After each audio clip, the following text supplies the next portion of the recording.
Hi అండి, నమస్తే. Welcome to Anusha education channel అండి. ఈరోజు అయితే మనం ఎస్జిటికి సంబంధించిన సైకాలజీ బిట్స్ మాక్ టెస్ట్ అయితే చూద్దామండి. సో వీడియో చూసిన ప్రతి ఒక్కరికి చాలా చాలా థ్యాంక్స్ అండి. సో ఫస్ట్ టైం కనుక చూస్తుంటే మన ఛానల్లో లైక్ చేసి, షేర్ చేసి, సబ్స్క్రైబ్ చేయండి. మీ ఫ్రెండ్స్ కూడా షేర్ చేయండి. ఈ పరిశోధన వలన ఒక చరరాశి ప్రవర్తనను తీసుకుని రెండవ చరరాశి ప్రవర్తన అంచనా చేయవచ్చు. ఒకటి చారిత్రక, 2 సహసంబంధ, 3 చర్యాత్మక, 4 వర్ణనాత్మక.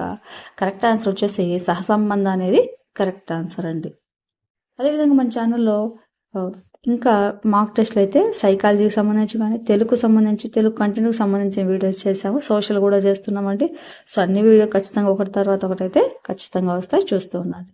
తర్వాత బాహ్య ప్రేరణలను గ్రహించడానికి వీలుగా జ్ఞానేంద్రియాల వికాసం జరిగే దశ ఏమిటి? 1 పూర్వ బాల్య దశ, 2 ఉత్తర కౌమార దశ, 3 ఉత్తర బాల్య దశ, 4 శైశవ దశ. సో ఇవన్నీ కూడా మనకు వికాస దశలు కానీ, వికాస సూత్రాలు, వికాస నియమాలు కానీ చాలా చాలా ఇంపార్టెంట్ అండి. సో ఆల్రెడీ మన ఛానల్లో చెప్పడం జరిగిందంటే ఏ టాపిక్ నుంచి ఎన్ని బిట్స్ వచ్చే అవకాశం ఉన్నాయి, ఏ టాపిక్ నుంచి ఎక్కువ ప్రశ్నలు వస్తాయని కూడా నేను వీడియో అయితే చేశాను. ఖచ్చితంగా చూడండి. మనకి ఇక్కడ కరెక్ట్ ఆన్సర్ వచ్చేసి శైశవ దశ అనేది కరెక్ట్ ఆన్సర్ అండి. శైశవ దశ వచ్చేసి 0 నుంచి 2 సంవత్సరాలు ఉంటుంది. తర్వాత ఈ క్రింది వాణిలో అభ్యసన లక్షణాలు కానిది ఏమిటి అంటే, మనకు ఖచ్చితంగా చెప్పాను కదా, వికాస నియమాలు కానీ అభ్యసన లక్షణాలు చాలా ఇంపార్టెంట్ అండి. ఇక్కడ సంకుచితమైనది కరెక్ట్ ఆన్సర్ అన్నమాట. 15 దాకా ఉన్నాయండి, కాబట్టి అవన్నీ మనము చదవాల్సిన అవసరం అవుతుంది. ఇక్కడ మనకు నిరంతర ప్రక్రియ, అభ్యసనం అనేది గతిశీలకమైనది, అదేవిధంగా లక్ష్యాత్మకమైనది. తర్వాత సామాజికీకరణ సంబంధం లేనిది ఏమిటి? సామాజికీకరణకు సంబంధం లేనిది ఏమిటి? సాంప్రదాయాలు నేర్చుకోవడం, ఆచారాలను పాటించడం, సహకార స్వభావం అలవర్చుకోవడం, 4 ఆరోగ్య సూత్రాలను పాటించడం. సో సామాజికీకరణ అంటే సమాజంకు సంబంధించిందంటే ఖచ్చితంగా పై 3 కూడా మనకు అవసరం అండి. అంటే సాంప్రదాయాలు నేర్చుకోవాలి, అవునండి, ఆచారాలను పాటించాలి, సహకార స్వభావం ఉండాలి. లాస్ట్ ఆరోగ్య సూత్రాలు అనేది సమాజానికి సంబంధించింది అయితే కాదు. తర్వాత భారత ప్రభుత్వం పోక్సో యాక్ట్ను ప్రవేశపెట్టిన సంవత్సరం ఏమిటి? ఏదంటే 2010, 2011, 2012, 2014. మనకు పోక్సో చట్టం అనేది ఎప్పుడు వచ్చిందంటే 2012వ సంవత్సరంలో అయితే రావడం జరిగింది. తర్వాత సిపియు అనగా ఏమి? Central processing unit, centre part unit, central programming unit, 4 central providing unit. ఇవన్నీ కూడా మనకు ఐసీటీలో అయితే వస్తాయండి కంప్యూటర్ గురించి. అందులో ఇంకొకటి ఏంటంటే కంప్యూటర్ పార్ట్స్ ఉంటాయి కదా, సో ఇన్నర్ పార్ట్స్ అంటే, అవుట్ పార్ట్స్ ఏంటి అని కూడా మనం అడుగుతుంటారు. సో సిపియు ఫుల్ ఫామ్ వచ్చేసి సెంట్రల్ ప్రాసెసింగ్ యూనిట్ అనేది కరెక్ట్ ఆన్సర్ అండి. సో ఐసీటీ నుంచి కూడా మనకు 1 నుంచి 2 మార్కులకు ఖచ్చితంగా అయితే వస్తాయన్నమాట సైకాలజీలో. సో ఇక్కడ తర్వాత ఎన్ఈపి నేషనల్ ఎడ్యుకేషనల్ పాలసీ 2020 యొక్క చైర్పర్సన్ ఎవరు? డాక్టర్ కె కస్తూరి రంగన్, 2 వివేక్ పండిట్, 3 రీనా రే, 4 వసుదా కామత్. కరెక్ట్ ఆన్సర్ వచ్చేసి డాక్టర్ కె కస్తూరి రంగన్ గారు అయితే కరెక్ట్ ఆన్సర్ అండి. అంటే ఎన్ఈపి 2020 యొక్క చైర్పర్సన్ అనేది డాక్టర్ కె కస్తూరి రంగన్ గారు అనేది కరెక్ట్ ఆన్సర్. సో నెక్స్ట్ పెట్టు, కింది వాణిలో ఏ బోధనా పద్ధతి ప్రాథమిక స్థాయి విద్యార్థులకు సరికాదు? ప్రాథమిక విద్యార్థుల స్థాయి అంటే మనకు చూడండి 5th లో ఉంటారు కదా, ఆ పిల్లలు అనమాట. సో కొన్ని బిట్స్ మనము కొంచెం లాజిక్గా యూజ్ చేస్తే ఆన్సర్ అయితే పెట్టేయచ్చండి. సమస్య పరిష్కార పద్ధతి లేదా కృత్యాధార పద్ధతి, ఉపన్యాస పద్ధతి, ప్రకల్పన పద్ధతి. సో సమస్య పరిష్కార పద్ధతి అనేది ఉంటుందండి. ఇప్పుడు మ్యాథ్స్ కానీ ఏవైనా ప్రశ్నలు అనేవి ఉంటాయి. కృత్యాధార పద్ధతులు కూడా ఉంటాయి, ప్రకల్పన పద్ధతి ఉంటాయి అనమాట. ఉన్నంతంత ఉపన్యాస పద్ధతులు అయితే వాళ్ళకు ఉండవు. అది కరెక్ట్ ఆన్సర్. వ్యక్తిలో స్త్రీ పురుష పాత్రోచిత లక్షణాల వికాసానికి సంబంధించినది ఏమిటి? 1 మనోలైంగిక వికాసం, 2 కౌమార వికాసం, 3 సాంఘిక వికాసం, 4 జెండర్ వికాసము. కరెక్ట్ ఆన్సర్ వచ్చేసి కౌమార వికాసం అండి. మనకు ఈ కౌమార దశ అనేది కూడా 13 నుంచి 16 సంవత్సరాల కాలంలో అయితే ఉంటుంది. అప్పుడే వాళ్ళకు అంటే అమ్మాయిలకు కానీ అబ్బాయిలకు కానీ స్త్రీ పురుషులు అనే లక్షణాలు కూడా వస్తాయి. తర్వాత తేజ ఎటువంటి శిక్షణ లేకుండా చక్కగా పాటలు పాడుతోంది. దీనికి కారణం ఏమిటి? 1 అభిరుచి, 2 దైవికం, 3 సహజ సామర్థ్యం, 4 వైఖరి. సో తేజ ఎటువంటి శిక్షణ లేకుండా అంటే ఎలాంటి ప్రాక్టీస్ లేకుండా తను చక్కగా పాడగలుగుతుందంటే అక్కడ మనకి ఏమవుతుందంటే అభిరుచి అనేది కాదండి, సహజ సామర్థ్యం అనేది, అంటే బాగా పాడుతుంది. అక్కడ బాగా పాడడం ఏమవుతుందంటే సహజ సామర్థ్యం, ఓన్ టాలెంట్ అంటారు కదా. సో అది కరెక్ట్ ఆన్సర్. తర్వాత ఉపాధ్యాయుల్లో విద్యార్థులకు నచ్చే లక్షణం ఏమిటి అంటే, ఉపాధ్యాయులు కొందరు పిల్లలకు ఉపాధ్యాయులు అంటే చాలా ఇష్టంగా ఉంటారు. సో ఎందుకు క్రమశిక్షణక, సమయపాలనక, స్నేహభావమా లేదా పరిశుభ్రత. సో మై ఫేవరెట్ టీచర్స్ అలా అంటాం కదా. సో మనకు కూడా చిన్నప్పుడు మన ఫేవరెట్ టీచర్స్ ఉంటారు. సో ఎందుకంటే వాళ్ళు మనకు ఫ్రెండ్ లాగా, అంటే స్నేహభావం కలిగి ఉంటారు కాబట్టి ఉపాధ్యాయులు నచ్చుతారు. తర్వాత కింది వానిలో క్లినికల్ పద్ధతి అంటే ఏమిటి?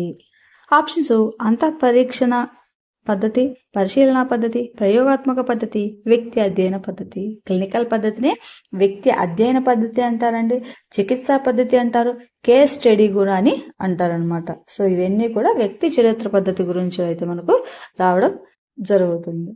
సో ఈ పద్ధతులు అనేది కూడా మనకు చాలా ఇంపార్టెంట్. వీటి గురించి కూడా మనల్ని బిట్స్ అడుగుతారనమాట. తర్వాత గార్డనర్ ప్రకారం బహుళ ప్రజ్ఞల సంఖ్య ఎన్ని? Option 1 8, option 2 10, option 3 12, option 4 6. ఇక్కడ మన కరెక్ట్ ఆన్సర్ వచ్చేసి 8 అండి. అవి ఏంటంటే శాబ్దిక భాషా ప్రజ్ఞ, తార్కిక గణితశాస్త్ర ప్రజ్ఞ, దృశ్య ప్రాదేశిక ప్రజ్ఞ, శారీరక గతి సంవేదన ప్రజ్ఞ, సంగీత లయ సంబంధ ప్రజ్ఞ, పరస్పర వ్యక్తిత్వ ప్రజ్ఞ, అదేవిధంగా వచ్చేసి వ్యక్త్యంతర్గత ప్రజ్ఞ, ప్రకృతి సంబంధ సహజ ప్రజ్ఞ. ఇవన్నీ ఈ 8 కూడా గార్డనర్ బహుళ ప్రజ్ఞల సంఖ్య అనమాట. అదేవిధంగా ఈయన వచ్చేసి frames of mind, the theory of multiple intelligence అనే పుస్తకాన్ని కూడా ఈయన రచించడం జరిగిందండి. సో దీనికి ఒక ప్రిన్స్ ఆఫ్ ఆస్ట్రియా అనే అవార్డు కూడా ఈయనకి రావడం జరిగింది.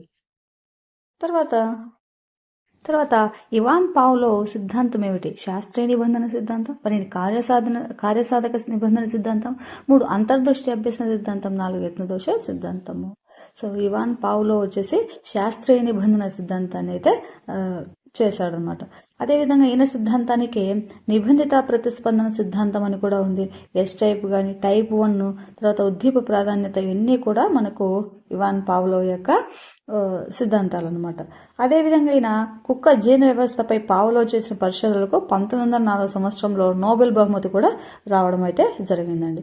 ఈయన రాసిన గ్రంథం వచ్చేసి the conditioned reflex the work of digestive glands అని కూడా అనే గ్రంథం ఆయన అయితే రచించడం జరిగింది. తర్వాత మనకు కార్యసాధక నిబంధన సిద్ధాంతాన్ని యాంత్రిక నిబంధన సిద్ధాంతం అని కానీ, పరికరాత్మక నిబంధన సిద్ధాంతం అని కూడా అంటారు. ఇది వచ్చేసి ఎలుక ఏదైతే ప్రయోగం అయితే కార్యసాధక సిద్ధాంతం చేశారు. ఇది చేసింది వచ్చేసి మనకు బిఎఫ్ స్కిన్నర్ అనమాట. తర్వాత అంతర్దృష్టి అభ్యసన సిద్ధాంతం అనేది కూడా ఈ సిద్ధాంతాన్ని అయితే మనకు కోహిలర్ అయితే ప్రతిపాదించాడు. ఇదైతే మనకు చింపాంజీల మీద అయితే చేసిన సిద్ధాంతం అండి, అంతర్దృష్టి అభ్యసన సిద్ధాంతం అనేది. తర్వాత వచ్చేసి యత్నదోష సిద్ధాంతం, ఇది వచ్చేసి మనకు తార్న డైక్ అయితే చెప్పడం జరిగింది. సో ఈ సిద్ధాంతాలు ఏదైతే ఉన్నాయి, ఈ సిద్ధాంతాలన్నీ నాలో కూడా చాలా ఇంపార్టెంట్ అండి. సో మీరు చూస్తే ప్రీవియస్ స్టేట్లో చాలా ప్రశ్నలు అడిగారు వీటి మీద, కాబట్టి గమనించగలరు. తర్వాత క్రింది వానిలో ఐసిటి టూల్ కానిదేమిటి? 1 YouTube, 2 video clipping, 3 DVD, 4 chart. So ఈ ఐసిటి టూల్స్ కానిది ఏమిటి అంటే మనకు చార్ట్ అనేది కరెక్ట్ ఆన్సర్ అండి. సో మనకి ఐసిటి టూల్గా యూట్యూబ్ కానీ, వీడియో క్లిప్పింగ్స్ కానీ, మనకు DVDలు కానీ, ఇవన్నీ కూడా టెక్నాలజీకి సంబంధించింది. చార్ట్ అనేది మనకు ఐసిటి టూల్కు సంబంధం కానిదన్నమాట. తర్వాత క్రింది వాణిలో జీవ సంబంధ వైయక్తిక భేదం కానిదేమిటి? 1 జ్ఞానేంద్రియాలు, 2 అనువంశికత, 3 పరిపక్వత, 4 కుటుంబ సమాజము. కరెక్ట్ ఆన్సర్ వచ్చేసి జ్ఞానేంద్రియాలు అనేది కరెక్ట్ ఆన్సర్ అండి. ఎందుకంటే ఇప్పుడు మనకు వైయక్తిక భేదాలు అంటే ఏంటి? శారీరకంగా కానీ, రూపంలో కానీ, రంగులు, ఆకృతులు ఏవైనా కూడా మానసికంగా మనకు సో ఇద్దరి మధ్య డిఫరెన్సెస్ ఒక విధానాన్ని తెలియజేస్తుంది. జ్ఞానేంద్రియాలు అనేది ఇద్దరికి ఒక రకంగా అయితే ఉండగలరు. అది కరెక్ట్ ఆన్సర్. తర్వాత ఉపాధ్యాయులు ఉన్నత అంచనాలతో విద్యార్థుల పనితీరు మెరుగుపరచడాన్ని ఇలా అంటారు. ఉపాధ్యాయులు ఉన్నత అంచనాలతో విద్యార్థుల పనితీరు మెరుగుపరచడాన్ని ఇలా అంటారు. 1 పునర్బలనం, 2 సాధన ప్రేరణ, 3 ఫిగ్మేలియన్ ఫలితము, 4 ఫలిత నియమము. మన కరెక్ట్ ఆన్సర్ వచ్చేసి ఫిగ్మేలియన్ ఫలితం అనేది కరెక్ట్ ఆన్సర్ అండి. తర్వాత 10 సంవత్సరాల పిల్లవాడు మధ్యలో బడి మానేశాడు. విద్యా హక్కు చట్టం ప్రకారం అతనిని నమోదు చేయవలసిన తరగతి ఏమిటి? 1 2 వచ్చేసి ఆప్షన్ 2 3, ఆప్షన్ 3 4, ఆప్షన్ 4 5. సో 10 సంవత్సరాలు అంటే అబ్బాయికి ఏ క్లాస్ ఉండాలి అంటే మనకు 5 yearsకు స్కూల్ అంటే 5 yearsకు మనం 1వ తరగతి జాయిన్ చేస్తే అబ్బాయికి 10 years అంటే మిగిలిన 5 yearsకు 5th క్లాస్కి అయితే వేయాలన్నమాట. 10 సంవత్సరాల పిల్లవాడిని 5th క్లాస్కి అయితే వేయాలన్నమాట. తర్వాత a mind that found itself అనే గ్రంథాన్ని రాసింది ఎవరు? A mind that found itself అనే గ్రంథాన్ని రాసింది ఎవరు? 1 Chomsky, Noam Chomsky, 2 Clifford Beers, 3 Alfred Binet, 4 Eric Erikson. మన కరెక్ట్ ఆన్సర్ వచ్చేసి క్లిఫర్డ్ బీర్స్ అనేది కరెక్ట్ ఆన్సర్ అండి. సో మనకు గ్రంథాలు అనేది ఖచ్చితంగా అడుగుతున్నారు, గ్రంథాలు, ఆ గ్రంథ రచయితలు అనేది కూడా. సో ఈ గ్రంథ రచయితల మీద అయితే నేను ఆల్రెడీ ఒక వీడియో చేశాను, చూడండి. తర్వాత వ్యక్తి పూజ అనే మానసిక ప్రక్రియలో ఇమిడి ఉన్న అభ్యసనం ఏమిటి? 1 పరిశీలన అభ్యసనము, 2 యత్నదోష పద్ధతి, 3 కార్యక్రమయుత అభ్యసనము, 4 ఆవిష్కరణ అభ్యసనము. మన కరెక్ట్ ఆన్సర్ వచ్చేసి పరిశీలన అభ్యసనం అనేది కరెక్ట్ అండి. దీనికి సాంఘిక అభ్యసనం, అనుకరణ అభ్యసనము, నమూనా అభ్యసనము, యత్నరహిత అభ్యసనము, ప్రతినిధిత్వ అభ్యసన సిద్ధాంతం, సామాజిక అభ్యసనం అని కూడా పేర్లు ఉన్నాయన్నమాట. సో వ్యక్తి పూజ అంటే ఇక్కడ ఏమవుతుందంటే ఏజ్లో అంటే తనకు నచ్చిన హీరోని కానీ తనకు నచ్చిన క్రికెటర్ని కానీ ఇక్కడ పూజిస్తారనమాట. సో ఒక వ్యక్తిని ఆరాధించడం అవుతుంది.